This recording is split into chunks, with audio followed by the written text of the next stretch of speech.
I don't know. maps, and I go out and check them out. All I know is that I don't I'm know on what public it's like. access.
All right, it is.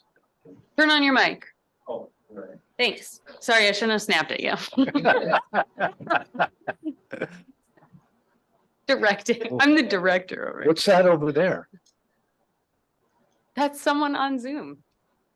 But they're taking up the whole screen. Well, I will show Kristen how to change it.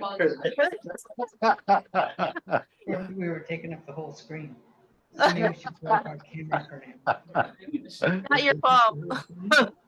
Okay, it is just about 2 minutes after 7.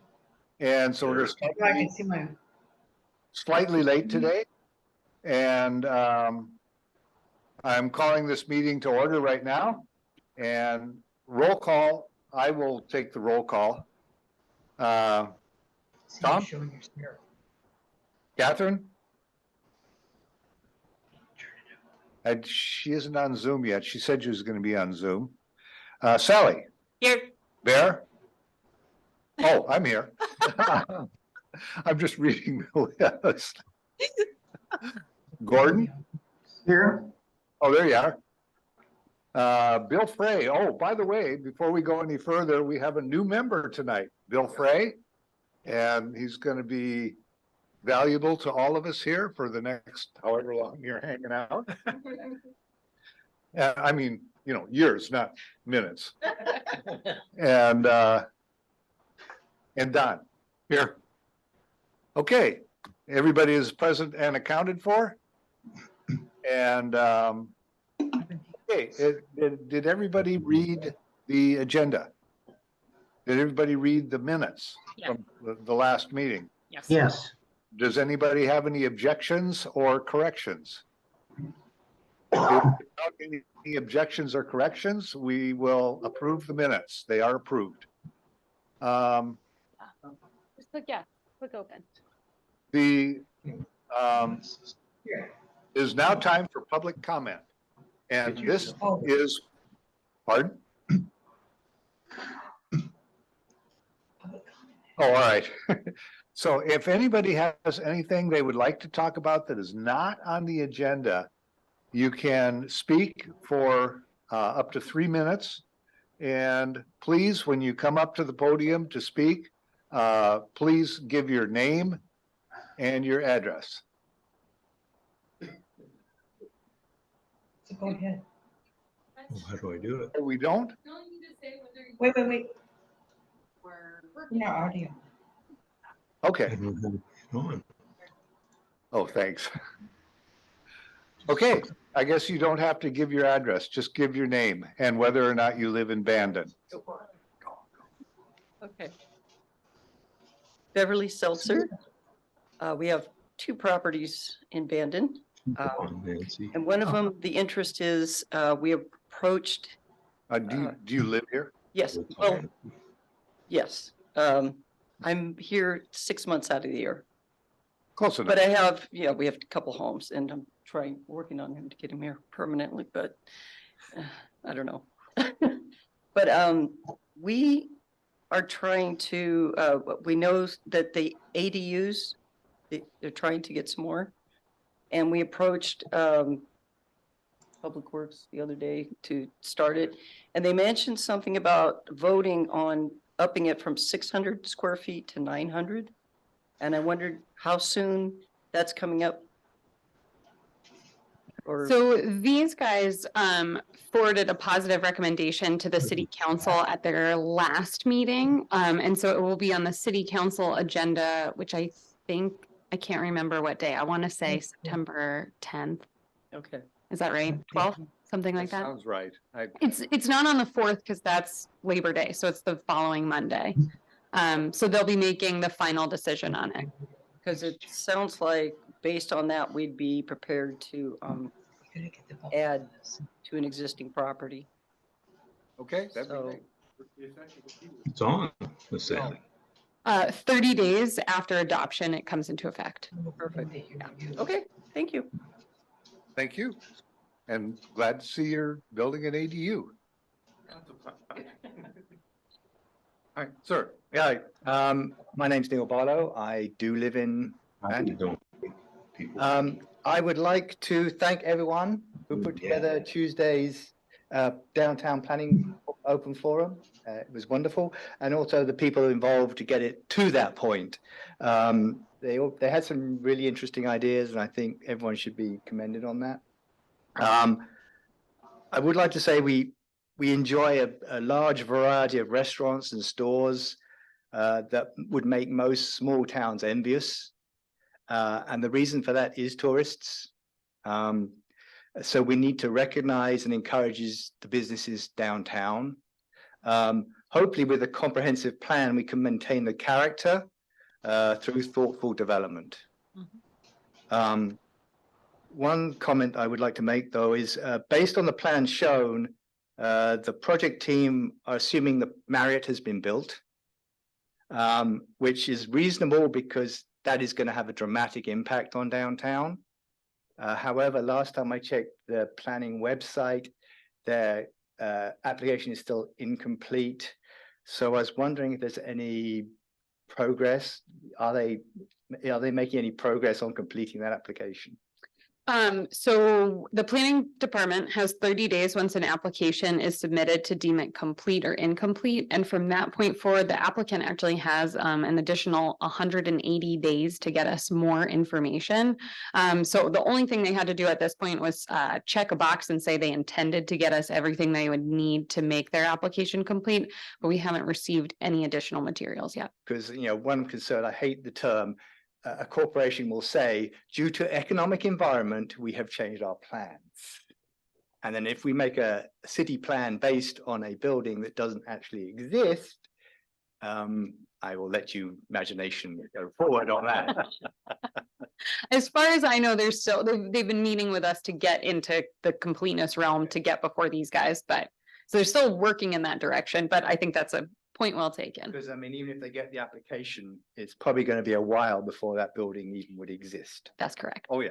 So, because they were talking about having a preliminary, well, not a preliminary plan, that might be the wrong term, but an idea by October, towards the end of the year. But even then, it may not have, that building might still be a figment of imagination. Once you get that far, just personal experience, once you get that far, it's probably going to happen, but it could take years. Yeah, that's, Mhm. so, Mhm. yeah. Okay, anybody else? Me. What about people on Zoom? Oh, sorry. But would anybody on Zoom like to say something? Hi, my name is Nancy Noble Post, and I live at 1365 Strawberry Drive. And I am wondering if the Planning Commission is aware of the application that was submitted to the Planning Department for the Gravel Point project. Yes. And It hasn't been scheduled for a public hearing yet, so we can't talk about that application outside of a public hearing. Yeah, I was just going to say, it hasn't come before us yet, so we can't say anything about it. okay, and so the Planning Department has had it for the 30 days. So when do you anticipate setting a date for the public hearing? That application was also deemed incomplete. They did submit additional materials and we have not done the secondary completeness review yet. And so then how long do you have to do that? 30 more days? No, we do it as soon as we can. They just handed in more materials this week. Okay, so, this is a pretty big deal for people on Strawberry Drive. So, what should we anticipate? Can you give me some idea of when we would be looking at a public hearing? Maybe September or October at a Okay. regularly scheduled planning commission meeting. At a regularly scheduled Planning Commission meeting? That's correct. Okay, and in the meantime, can we take our 3 minutes in this kind of format and talk about Strawberry Drive at all, or is anything associated with the project? We can't talk about any of it. You can, well, no, you can say what you want. We just can't answer you. Oh, okay. It's for it, Nancy. hard because they can't take things into consideration outside of the public hearing. So really your public comment should be submitted once you receive notice for that public hearing so that it can be included in the record of decision. Otherwise, they can hear you, but they just can't consider it. It's not Yeah. material evidence. Okay, can they slowly become, I don't want to say educated, but can they slowly get to know Strawberry Drive and various aspects? I don't know where you're headed with that, but Well, so I was on the Planning Commission at one time myself, and I remember that some of the, when you were asked to see a complicated site or something, sometimes it was kind of hard to do that without going out there and visiting it and knowing a lot about it. This is a very complicated site with a lot of aspects. So, I feel like if you knew, you knew what it looked like on the ground from Beach Loop, from Strawberry Drive, from Face Rock Drive, from all these different places, you would have a lot better idea of the enormity of the project. And when that happens, we will take all of that into consideration, but for now, we can't make any comments on it. Okay. All right. Thank you. Is there anybody else from the Zoom that would like to speak? Okay. This closes the public comment section. Yes, No, please. no. Oh, yes, we would like to say something. Oh, you're supposed to say yes when I ask. Why, Well, you were muted. Right. Sorry. Go ahead. Go. My name's Don Suva. I live at 1357 Strawberry Drive. And I was wondering, I mean, you can't answer anything that we want to say about Strawberry Drive, but can we submit things to the city as we realize things? Oh, I think the city should know this. The planning commission should know this. Can we submit this, or do we have to wait for a public hearing? I don't know. You have to talk to. If you want it considered in the public hearing when they're making their decision, then you need to submit the public comment during the public comment period. So you will be notified if you live within 250 feet of the subject property of the hearing. And information in that public notice will let you know where you can submit those comments to get them to the planning commission.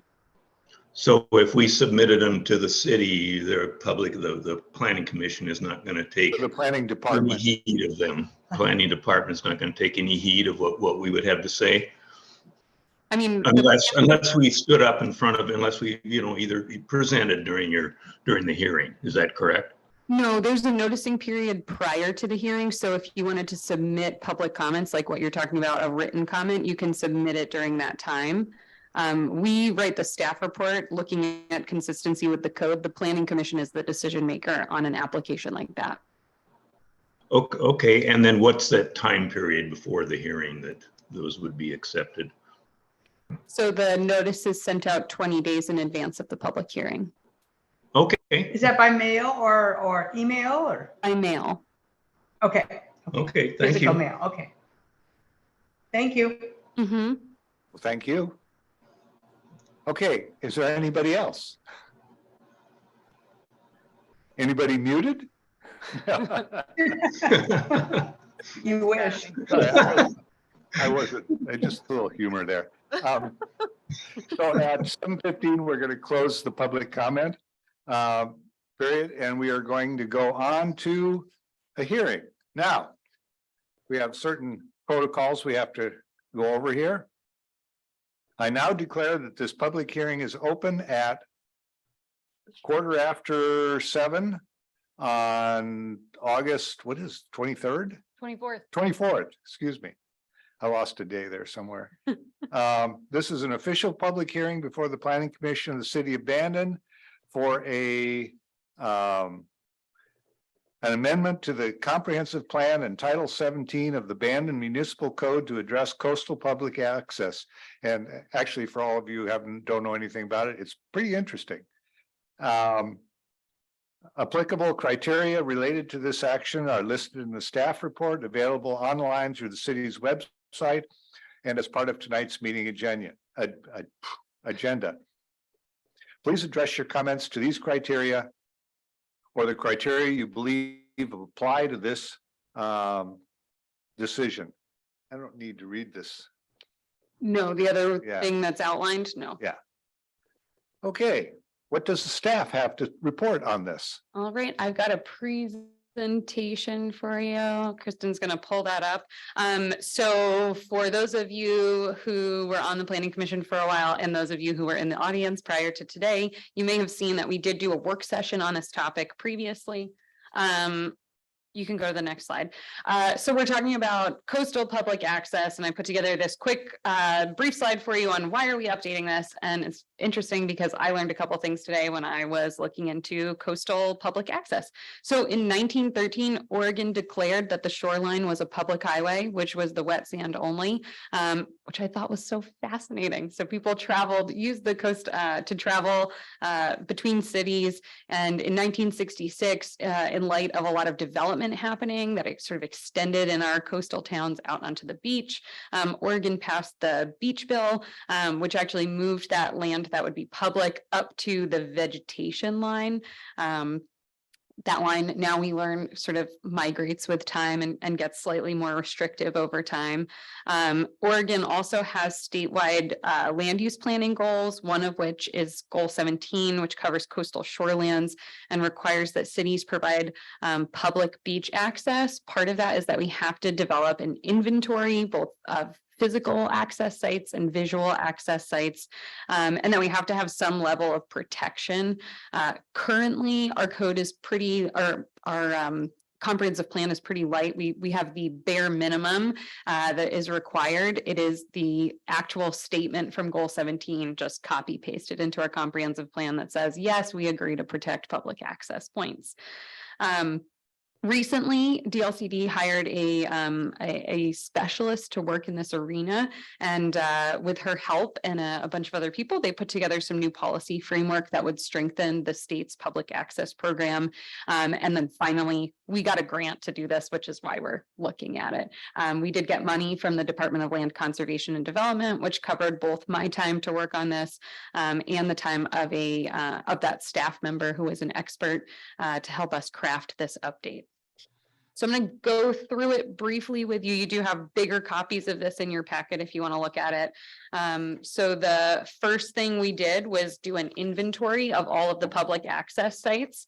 That meant that Claire and I both walked around and just looked at stuff. Where would you access the water? Wait a minute. Yeah. You got paid for this, just walking around? It was looking at people? awesome. I did a lot of work walking up and down that beach. Claire did more of it. I wish I could have gotten out of the office to hang out outside. But what we did was we used an existing public access inventory, which was pretty bad. I was kind of laughing that the state keeps this big access inventory and they update it every 10 years. And it had like maybe 10 sites. So we added quite a few onto this list. You'll notice that we have both developed and undeveloped sites on here, which means we looked at places where there was already access, even if it was minimal, if people could use it, if it was public. We also included sites like on the jetty where there's all the road ends. They're not currently accessible, but we've talked about maybe they could be useful in the future for something like emergency access. If one access point washes out, we have some backups. There's also some easements that we found along the coast that we could potentially develop in the future if we wanted those additional access sites. I noticed between the work session and today, I also forgot to update that the Polaris easement is in fact undeveloped. It is not developed. So I changed the color here, but in your version, it still says it's developed.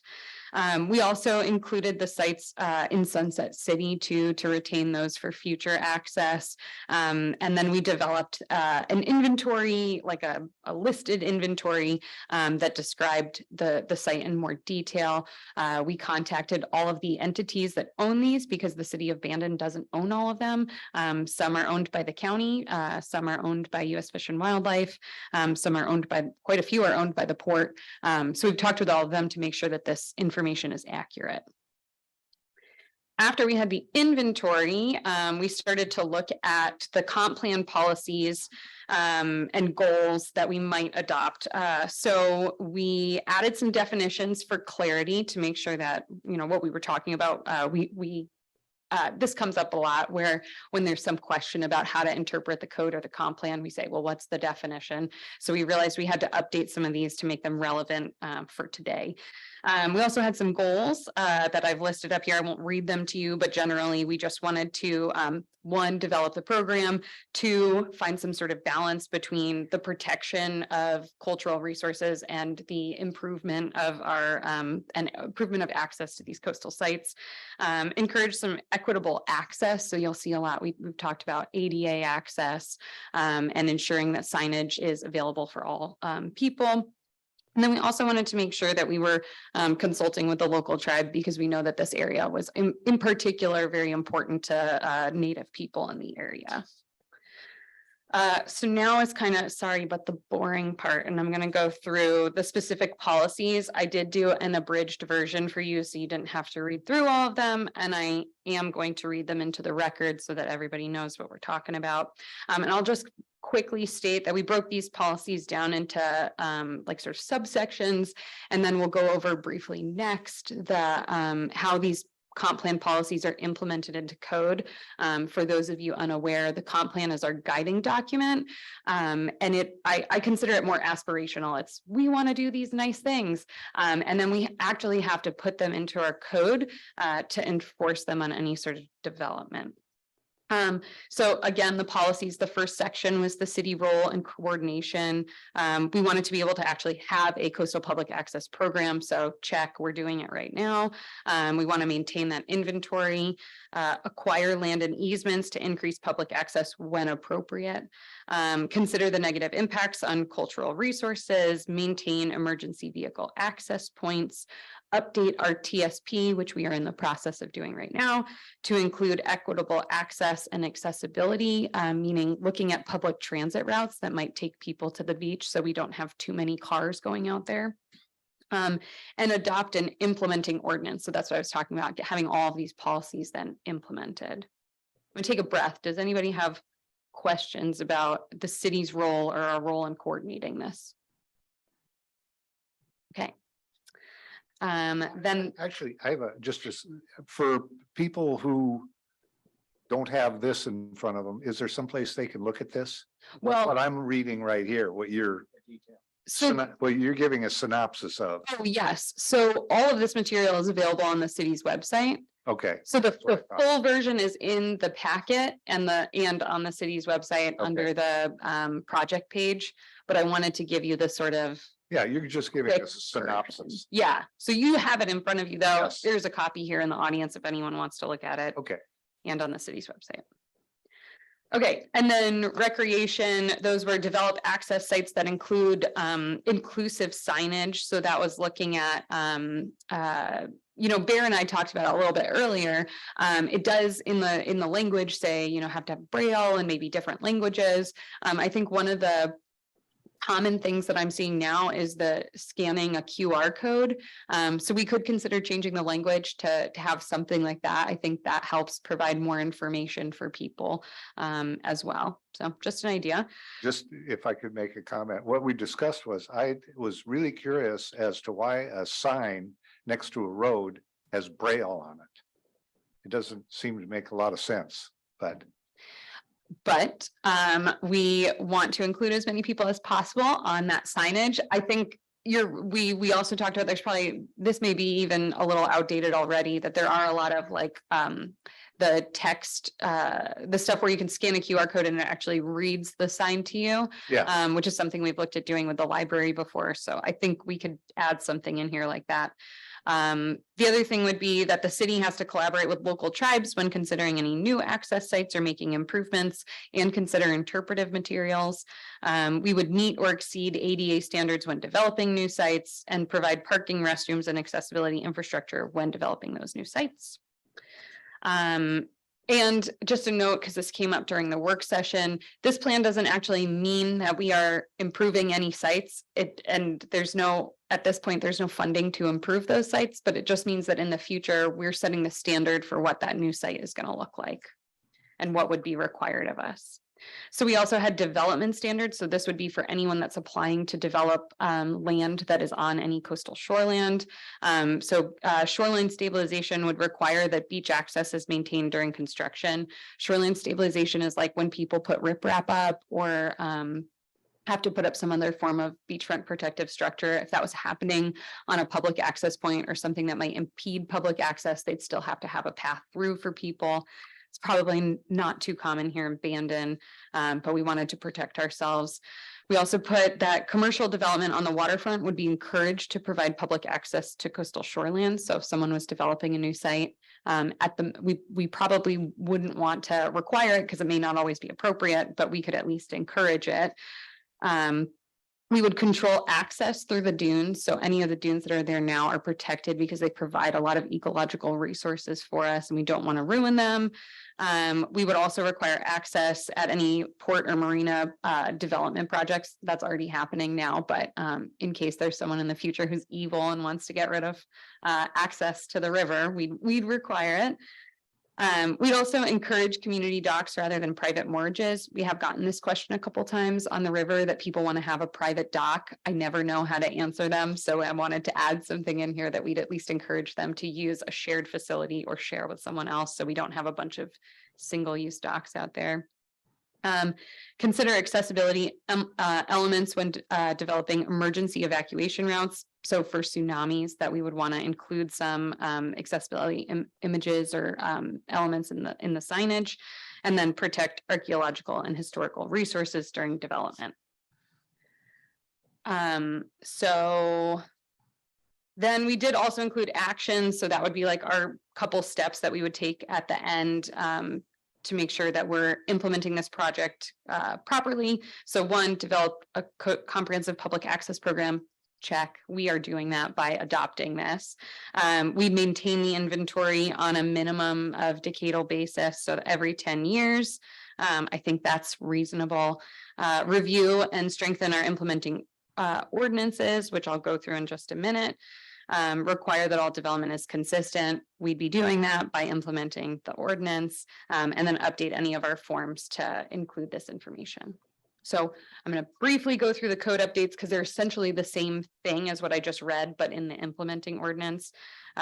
So maybe I won't. You're probably tired of listening to me. They just implement all of those things. So we put them in the Shoreland Overlay Zone, Title 17.76. They're up on the screen. If you have any questions, let me know. And then otherwise, our recommendation is that you forward a recommendation of approval to the City Council.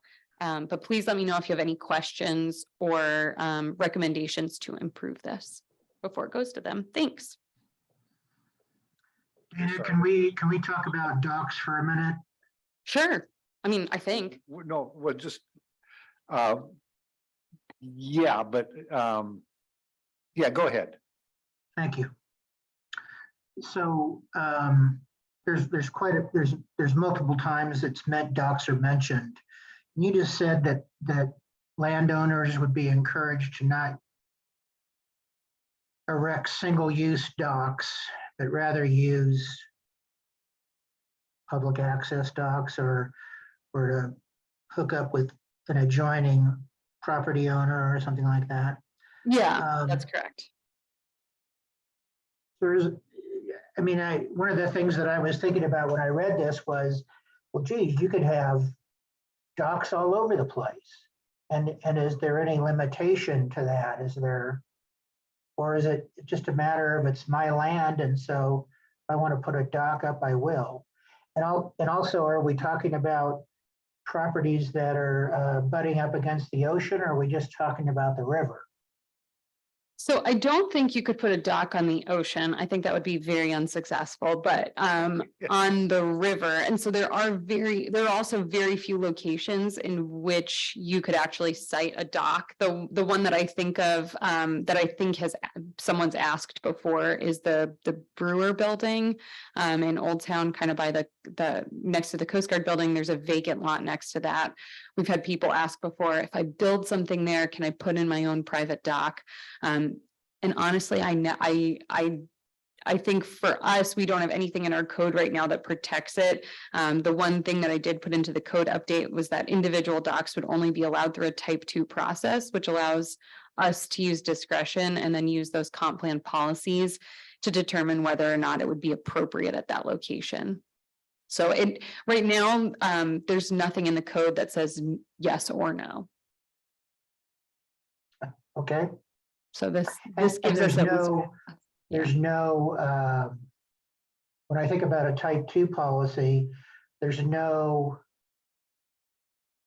mention in the code about why a dock wouldn't be approved. Is there? I think, well, and this is where I think that your aspirational comp plan policies come into play. So I can look up the one that I included about So the one, it actually reads, community and public docks or moorages are encouraged. The city shall act to restrict the proliferation of individual single-purpose docks and piers by encouraging community facilities common to several uses and interests. The size and shape of a dock or pier shall be limited to that required for the intended use.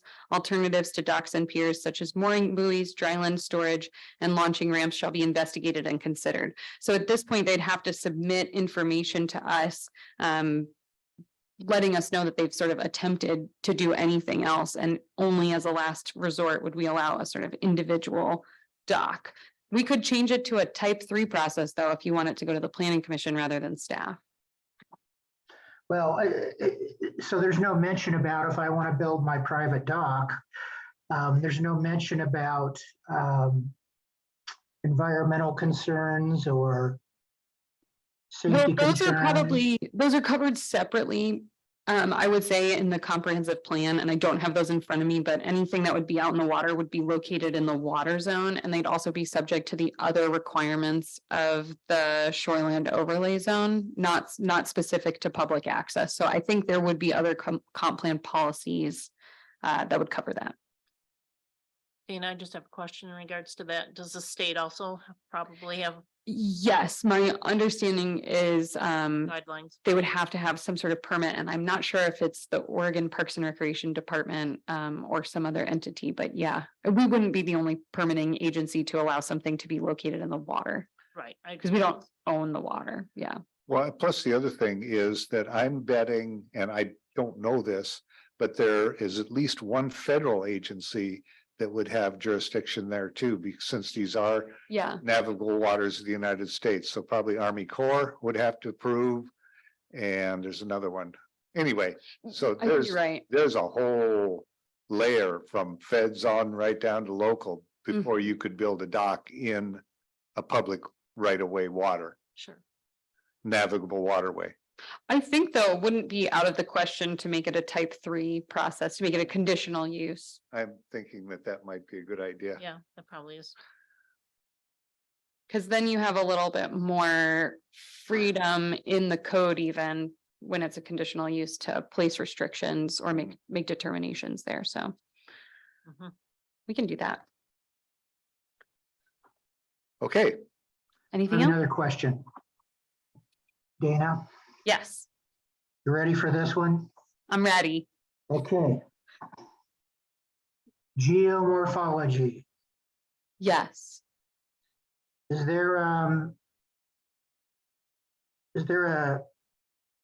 more understandable word for those of us that are not geologists or geomorphology is a great word.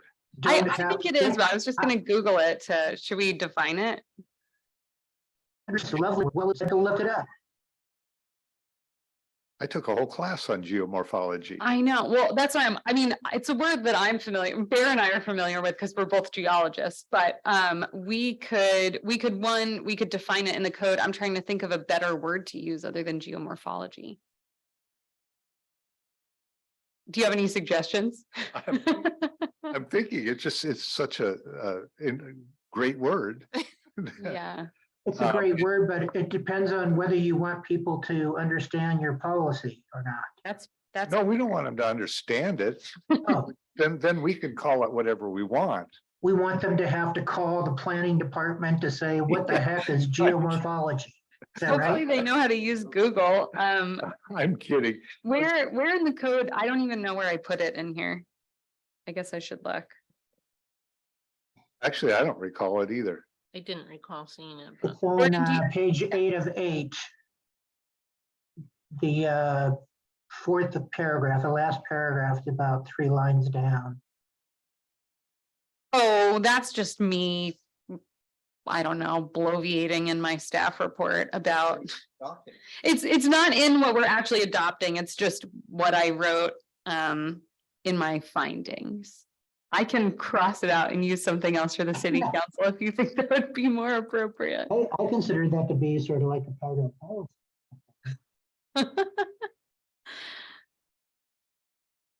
I appreciate the feedback. It's grouped with the proposed ordinance. I don't think it's in the proposed ordinance. It's just in my on the last page would just be my findings. I didn't see it in the ordinance itself. The only place I'm finding. Okay. Your comments. Yeah, don't worry, we're not making the public understand our big words. Well, this is just you showing off, is that right? That's it. Yeah, I just wanted to use big fancy words for you. Okay, thank you very much. Yeah, and if those, does everybody here know what geomorphology is? You could just say lay of the land. Yeah, Yeah. it's how the geology of the land is shaped. Mhm. It's how geology shapes the land, and which is anything, you know, it could be rock formations, it could be rivers, it could be anything. Geomorphology is the shape of the land due to the geology. The Perfect. bluffs. Beautifully said. But due to the element of morph in there, doesn't that suggest that the ever-changing land? No, No? well, yes, but So it's not, metal. not over short time periods. Okay. Morphology is just shape. So, Over geologic time. There you go. That's perfect. Shape changes in shape over geologic time. that's good. There you go. Very good. Thank you. Well, thank you all for the education. Okay, Can he ask a question? We'll get to it in just a just one second. second. Now we're going to move into public comment. This hearing is going to be orderly and courteous. And when it comes your turn to testify, please state your name and, oh, don't have to say your Oh, yeah, address. we'll update that. I read these things because I can't remember them all the time. For the record, you will be given 3 minutes to share your comments. Please be mindful of your time.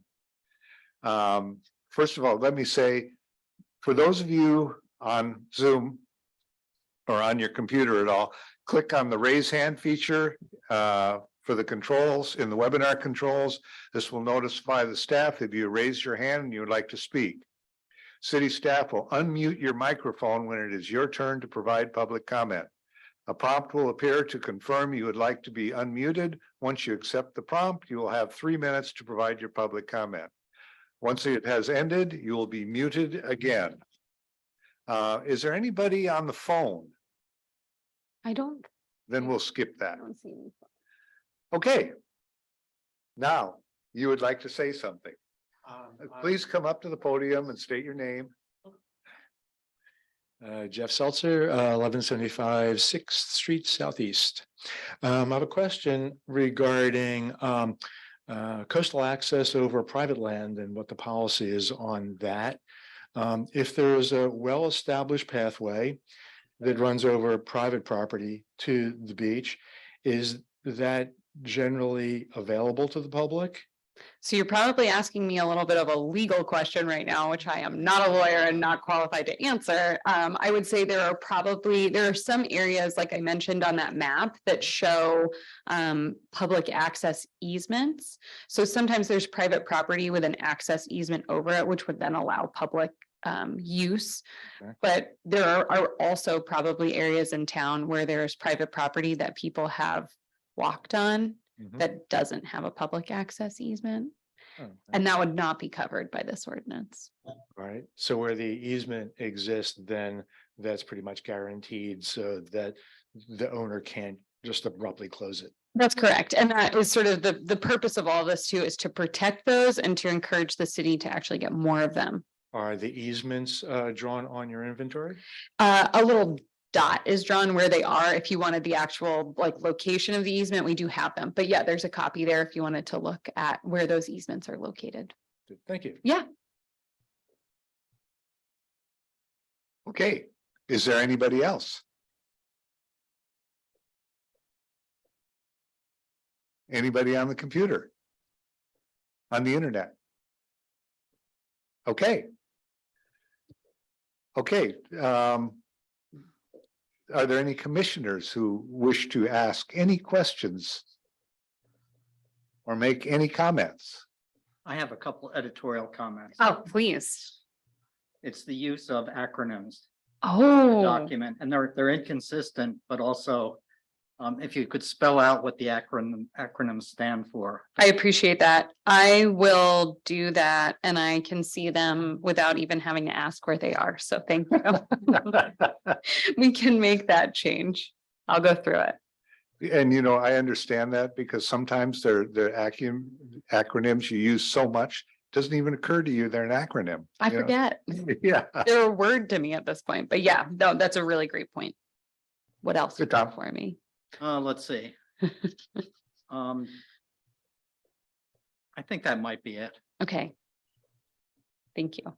What kind of action do we need to do to change the pier and docks to a type 3 process? I think that you would just change the recommendation to, instead of saying as proposed, just say with the amendment that, you would like individual docks to be treated as type 3 conditional uses. I, for one, would like to see type 3 uses for docks and piers. I agree. I agree. Okay. Let's see. Staff, do you have anything else you want to add? I don't think so. I guess the only other thing that I would bring up that Bear came and talked to me about earlier that I think is worth discussing is the limited number of emergency access points that we have. So currently the only one that I'm aware of is the one by the Tishatang neighborhood. And that's pretty far south if there's an accident on a north side of the beach. So one of the things that we've been talking about internally is trying to figure out if there's an opportunity to have another emergency access point, or even, one of those easements for emergency access at a different location. I think I in particular worry about if there is some sort of erosion or fire or something that happens where that one access point gets closed down. Well, There's not only that, nothing else. not only that, at high tide, you can't get there to the North Jetty. You can't get Mhm. past Face Rock. Yeah, I think that's a great point.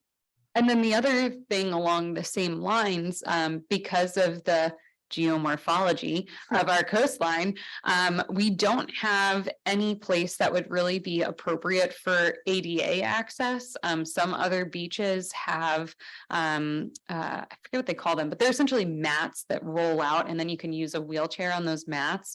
Like the Tishatang one is really long and it's rocky and it would be hard to have one of those. So I think something that I think we should all look at in the future is potential development maybe of one of the jetty rights of way if it was appropriate, to create a more easy access point. The one sort of thing that Bear and I talked about earlier is that those dunes provide protection to houses on the jetty. So it's sort of this, how do you make something like that work? So just bringing that up for discussion, because I think it's important to remember that signage makes a place moderately inclusive, but if you can't actually get on the beach, then it's not inclusive at all. Yeah, and just since I go down there regularly, off the jetty onto that beach there, if you go out on the jet, just a little ways, would be some very easy ways to make access ADA or emergency vehicle access down onto that beach. I mean, it wouldn't be a huge project. So, I mean, just things to think about. So I appreciate that. Well, you got to consider too that storms bring in a lot of Oh, lumber absolutely. Yeah, the and access there it'll changes. plug things up real quick. Oh, yeah, I remember the access out on a couple of years ago, the access out at come on, Bullards, that Yeah. road that went back there, Yeah. that thing was 10 feet high with driftwood all the way across the road. Yep. I mean, so no, you'd have to, So you have to maintain take it. that into consideration Yeah. and start talking about access. yeah, you'd have to maintain it no matter where you made it. Yeah, and I think that's a good point too, because sometimes some years we'll get calls from people and say, why did you move the rocks around at the jetty? And I'll say, I did. Calls about that? Yeah, I did not move those rocks around. We did not purposefully get rid of any easy access to that area. It just happens. The ocean is so strong in the winter. Those are called waves. Yeah, and we're supposed to Actually, the have, Rocks were moved at one point. well, actually, you're right. I think, and we did get a lot of phone calls about that. We did move the rocks at one point. And it's supposed to be a very bad winter for storms. one? Or, yeah, it's gonna be a strong El Nino. So for storm watchers, really great. Oh, For us worried about erosion, not so great. Yeah. So we'll see how it goes. But I think that's a good point that area might be too. We've already had dynamic. 2 Pacific hurricanes in Isn't that recent weird? weeks, yes. Mhm. And I was just over in Montana and got hit with the edge of that hurricane there. Yep. I mean, we're not talking little storms here. Mm-mm. But anyway, let's move on here. Okay, if staff is done, commissioners, no more comments? Mm-mm. Sally? Okay. Bill? All right, then do we have a motion here? Actually, I do have a question. Oh, Should yeah. this be Oh, two- well, should no, this be you two you men- lost it. Be two motions or one? I think you can, Two things. well, you can still make it one motion because you would still be forwarding a recommendation of approval, hopefully, to the Right. city council. Oh, she already took it down, but I did put it in it's on the cover sheet, the recommended motion, and I think just instead of as proposed, you'll just cross that out and say with the change, yeah. So one motion is good. Don, you sounded ready to go before. I'm ready. Oh, okay. I move to recommend to the city council approval of the attached amendments to the city's comprehensive plan and Bandon Municipal Code to address coastal public access as amended in Second, this meeting. Wait a minute.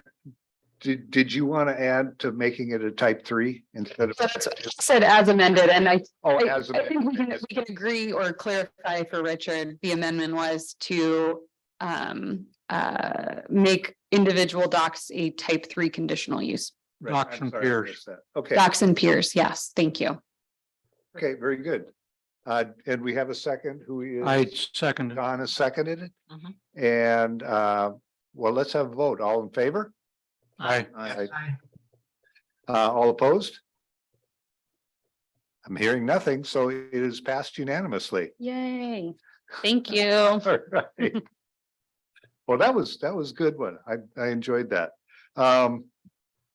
Now we will have a staff update, planning department report. Yeah, I know. So nice. People brought up all the things that I was going to talk about in my planning department report. But yeah, I was going to mention that the Marriott is still incomplete. Gravel Point is incomplete, but I actually anticipate that one being complete sooner rather than later.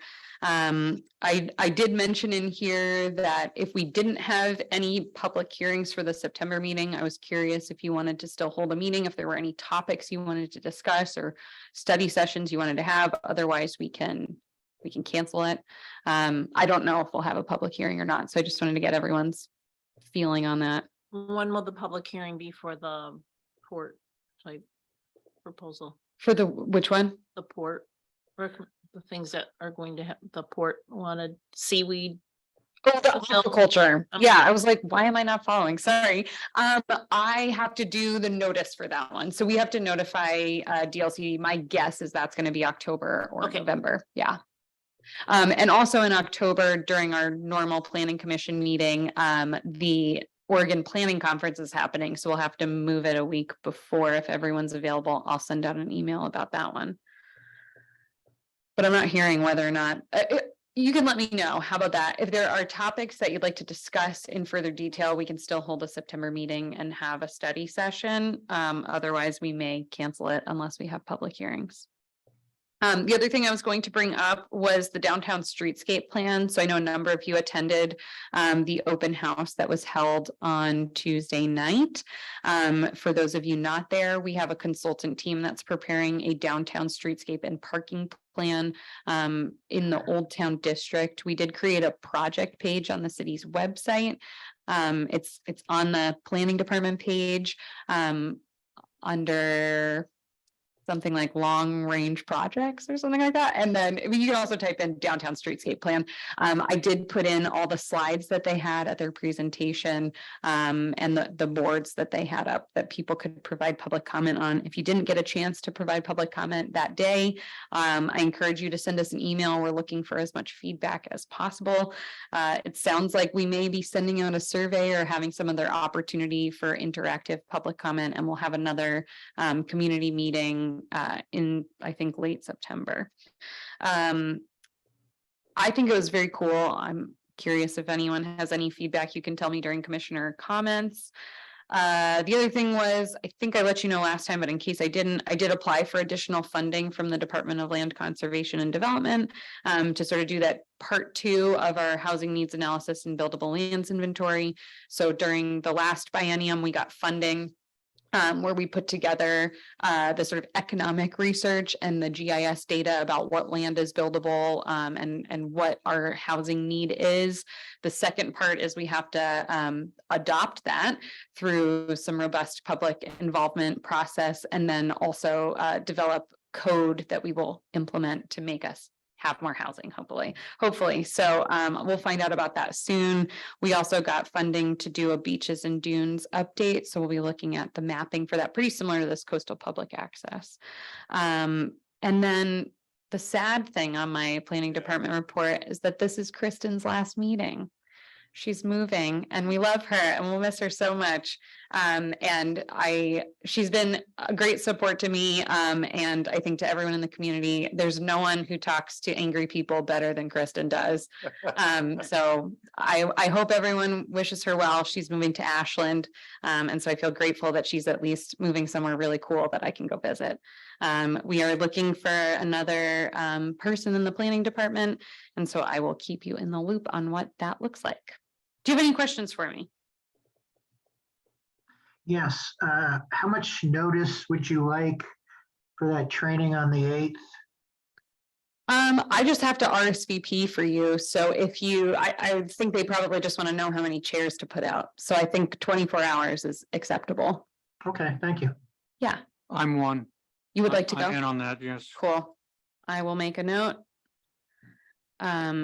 For those of you who didn't see it in your email, there is a training on September 8th that the Department of Land Conservation and Development is hosting in Coos County. So it is about Oregon land use. And I think there's a couple of us that are planning to attend. You would like to go too? Well, we should all go get pizza afterwards too. Okay. All right. Anything else? The VRDs, the VRDs. Oh, yeah. I think we should consider some kind of minimal Yes, I know you're. Tax. I agree. yes. so that they don't fraudulently commit to something that they don't have. Tell me, I'm not sure I'm following. Okay, they said, several of them mentioned that they could have said that they had $1 Mhm. just to keep their Yeah. compliance. Their license. Yeah, yeah. Right, I think we should consider a fee or something greater than that. And, or have the city council consider something greater, or make a recommendation to the city council if we discuss it and see what's applicable. I think that that's an interesting idea. I did, after you mentioned that previously, I looked at our transient occupancy tax code to see Right. if there was anything in there that sort of better defined what the requirements were. One of the things that is listed in there is and the ability for the finance department to do more auditing, in which case, if someone did submit fraudulent or inaccurate TOT payment, we can audit their books. They have to keep their books for the past 3 years and a proper receipting for all stays. So I think that that's something that might get at what your concern is. Well, we probably should have a base amount that we should look at. Well, Yeah, and I think maybe we can talk about that. I could add that to the September meeting. I struggle with how to do that because everyone rents for a different amount each night. So when you say you have to collect a certain amount of TOT, that would mean you'd have to set your rents at a certain number. They have to be it's 10 days, 10 yeah. days a year or 10 days for 4 quarters. Mhm. So you can probably get a base amount, Mhm. you know, $250, $500, you know, something like that. Because it does cost something for the city to process those things. And Correct. if somebody's, you know, renting to their buddies for $10 a night, that doesn't even cover our costs on it. Yeah, I just don't know how you tell someone that there's a minimum rental fee, like that they No, there's rent a it for. minimum tax.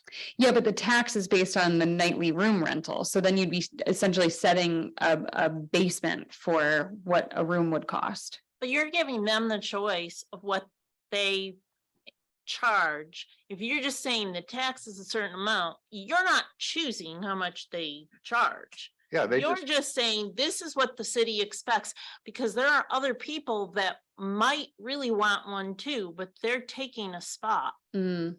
Well, why don't we put it on the agenda for next time? Dana, doesn't our new software system, doesn't it maintain a database by VRD that shows what the average rate is? I think that's what Dawn was getting into. So Sure. using Yeah. a database to determine if they're renting it at $300 a night, then obviously that would be, if it's 10%, it would be. Yeah, so what it tracks is the people who use something like Airbnb or VRBO, because it can see when using the creepy software that it has, it can see when that unit is not online anymore. So we get a sort of reporting when I click on the listing, I can see it rented for X amount of nights in the past month at an average rate of whatever. There are a number of units though that don't use any sort of online platform, or they might use something like exclusive property management. So people are renting directly through them. We don't have information about those because it can't really scour the internet. So our data is varied, but I think it's worth looking into, and I think we should put it on the agenda and have a discussion about what it might look like. Yeah, what I'm concerned about is if we have like what we had 2 months ago, where you had 3 VRDs come in here that were out of compliance. And they said their comment was made, they could have just pegged a number and just said they were still in compliance when they really weren't. And I think that's what we want to try and stop, is stopping people that are playing at being compliant when they're not. Mm-hmm.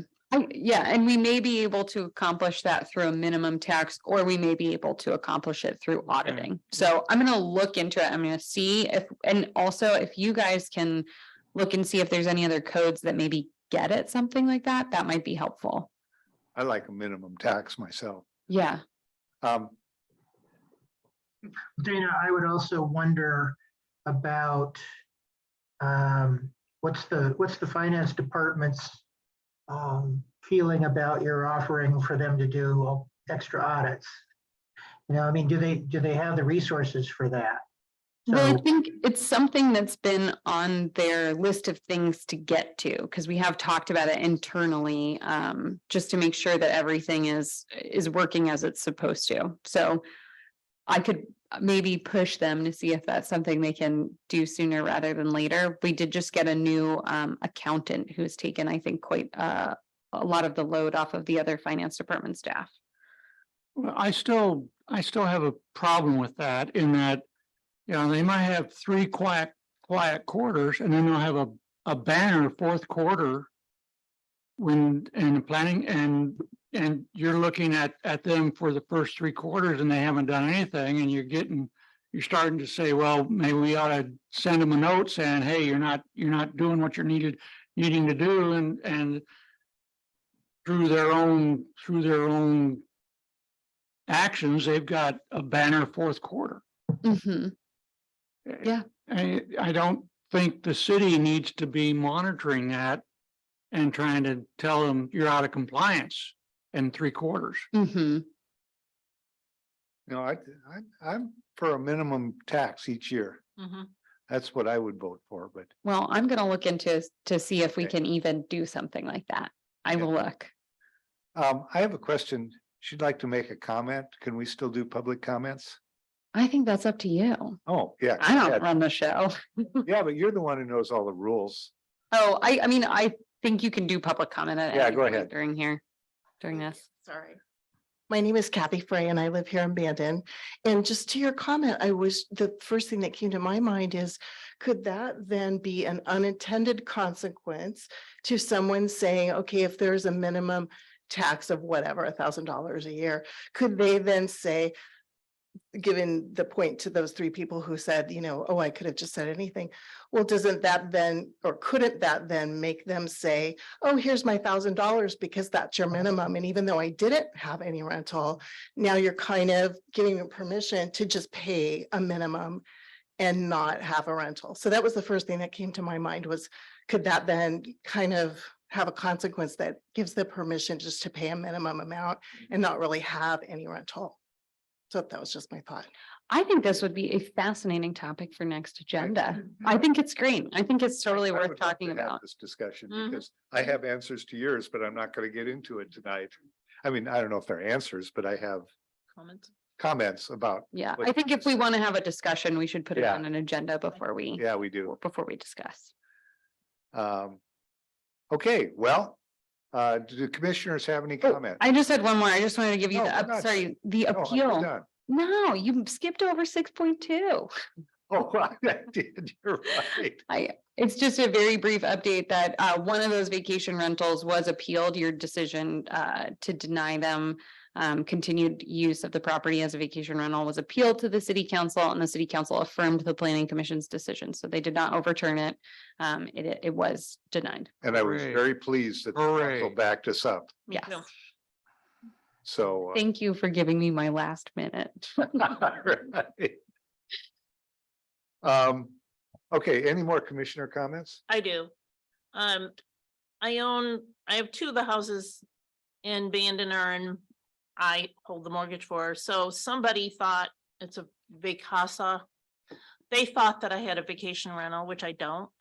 I know that I can't use my houses for vacation rental because of the location, but my concern is that the general public still may need educated that just because you get a mail or something in the mail asking you if you want to use your house for vacation rental does not give you permission from the city's viewpoint. So that was one thing.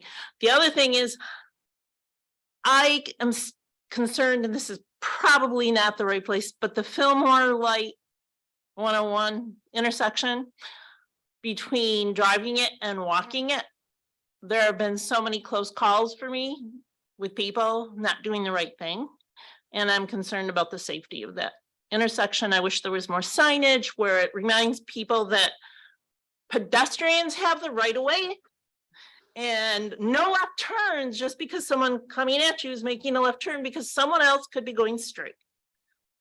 Well, I'll just respond to that by saying our mayor shares the same concern with you. She's constantly brought it up with us over the years, and it's something that we are looking at in our transportation system plan update. We do have engineers who are studying that intersection to see if there are better ways, which there certainly are, to improve both like maybe the timing of the lights or the left-hand turn movement, because I've seen the same thing and it scares me. So, I almost got hit today walking. oh, I'm sorry. I mean, it's bad enough when I'm in the car, but I almost got hit today. Mhm. And with it kind of ties into, the presentation we had the other day because everything is going down as far as Fillmore. Mhm. That's an important intersection in many ways, but it needs to really be addressed so that people are safe.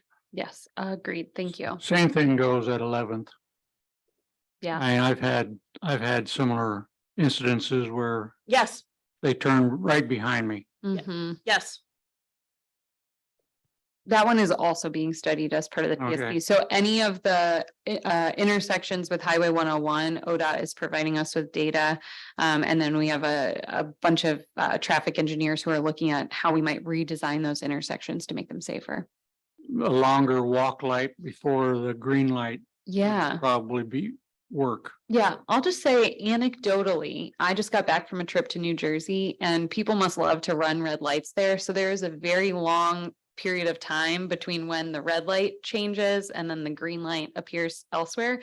But in Oregon, it's so fast. So it does, There's no lag at all. yeah, it just goes like that. And Red, green.